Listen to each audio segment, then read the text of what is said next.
It's truly insane how the Israeli government will continually proclaim that the IDF is the most moral military in the world, and then they do something like this, injure 700 people and kill almost 300 people in various airstrikes, and act like they're justified because Hamas in trying to rescue people.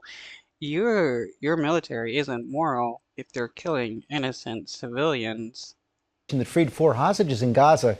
Now questions are being raised about the civilian death toll in the raid. At the same time, Israeli Prime Minister Benjamin Netanyahu is facing a political crisis. The top minister quit his government, accusing him of mismanaging the war. Foreign correspondent Tom Soufi-Bird starts us off from Tel Aviv. Good morning, Tom. Good morning, George. Yeah, 3 of those Israeli hostages rescued from Gaza still recovering here at the Sheba Medical Center as we learn more about the military operation to free them, as well as the Israeli airstrikes killing and injuring Palestinian civilians. This morning, videos showing the ferocity of Israeli airstrikes, which accompanied a huge military operation to free 4 hostages being held in Gaza by Hamas, with new details emerging of Saturday's daytime rescue raid to bring them home. 26-year-old Noah Agamani hugging her father shortly after her rescue. Noah seen pleading for her life on October 7th as she was taken by Hamas at the Nova Music Festival. Also rescued 27-year-old Andrei Kozlov, 41-year-old Shlomi Ziv, and 22-year-old Amog Mirjan, whose father tragically died just hours before he was freed. The 3 men. It is great that these people got freed, but the Israeli government is not justified and killing and injuring so many people just to free 4 civilians. That is truly insane if anybody tries to actually justify the number of people the Israeli government killed. This morning still undergoing treatment at this hospital in Tel Aviv. Itai Pesek saying they've all experienced immense trauma. And now they're improving, but there's still a very long way of rehabilitation that they would need to get. The IDF saying it gathered weeks of intel with hundreds of troops fighting for days in the Al-Nusrat refugee camp in central Gaza before the rescue operation began at 11 a.m. on Saturday. Israeli special forces disguised as local Palestinians moving into 2 buildings where the hostages were being held. The call sign for when they were freed was, "We have the diamonds." Then they were helicoptered.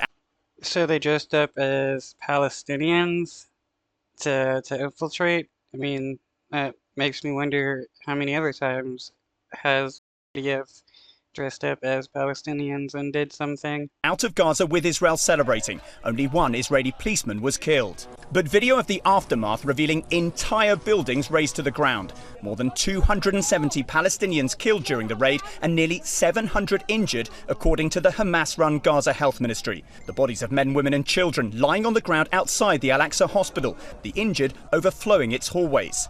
One woman saying, If for those looking to defend the Israeli government killing so many people to rescue these hostages, are Palestinians in the West Bank or Gaza allowed to indiscriminately kill a bunch of Israelis to rescue Palestinian hostages from the Israeli military torture camps? 2 of her cousins were killed, 2 others seriously injured. They did not commit any sin. They were sitting at home, she says. The IDF disputing Hamas's casualty figures and defending its operation to our Martha Raddatz. Tell me why those airstrikes were necessary, why buildings were destroyed in that attack. The forces came under fire from a 360-degree threat. RPGs, AK-47s, explosive devices on the way, mortar rounds. It was and is a war zone. And so civilians in that is... Dude, that is just straight up lies that the IDF came under fire. The tragedy of civilians being caught up in this is precisely because of how Hamas is battling us on the battleground. But the hostages' rescue not calming pressure on Israeli Prime Minister Netanyahu for his handling of the war. Overnight, Benny Gantz, a key member of Israel's war cabinet, resigning from the coalition government and calling for elections, accusing Netanyahu of letting his own political ambitions get in the way of fateful strategic decisions. I mean, yeah, it's pretty blatantly obvious that Netanyahu is prolonging the war so he can keep his position as prime minister as long as possible. Even various civilians and the Israeli nation can see that, and that is one reason why they're protesting against him. They want him removed for using the hostages as pawns. And like President Biden, guys, Benny Gantz has called for a deal to end the war and free dozens of remaining hostages, including Americans. Secretary of State Blinken arriving here in Israel today to meet Netanyahu as ceasefire talks between Israel and Hamas